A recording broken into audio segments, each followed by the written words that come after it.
John, what do we know happened in this meeting?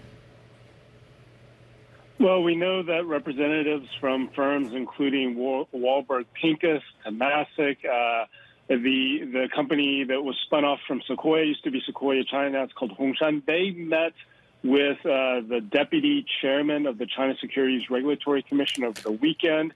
They were asked what could China do to improve the environment for foreign investors here in China. They responded by saying that listings overseas should be facilitated, that M&A should be facilitated, so things that you would think that venture capital and private equity would be looking for. And that comes, of course, as there are many questions around how dedicated China is to making the local environment suitable for foreign investors. That's come up because of the investigation of the consulting firms. It's come up because of the anti-espionage law, the lack of access to certain amounts of data. All those things have thrown that commitment that China has into question.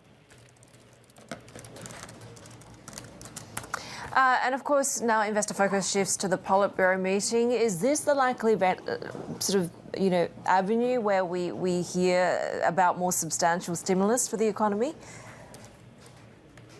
So the Politburo is made up right now of the 24 most powerful politicians in China. They meet once a month. In the month of July, the meeting is traditionally about the economy.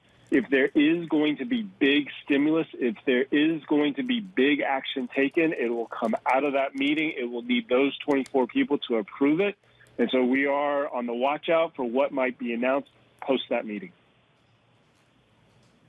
The UK Foreign Secretary has postponed his planned trip to Beijing this week. We know that, the top diplomat for the EU also had his trip disrupted as well. There's a great deal of uncertainty when it comes to the foreign affairs side of things due to the foreign minister still not having reappeared. Well, I think that case might... Obviously, we do not have much detail, if any, at all. All we've heard officially from the Foreign Ministry is that Foreign Minister Qin Gang could not make the trip to the ASEAN Foreign Ministers meeting because of health reasons. We don't have more information. As long as he remains off the main stage, I think diplomacy for China will be more complicated. I'm not sure that situation says anything more broadly about the ability of Xi Jinping's government to lead the country.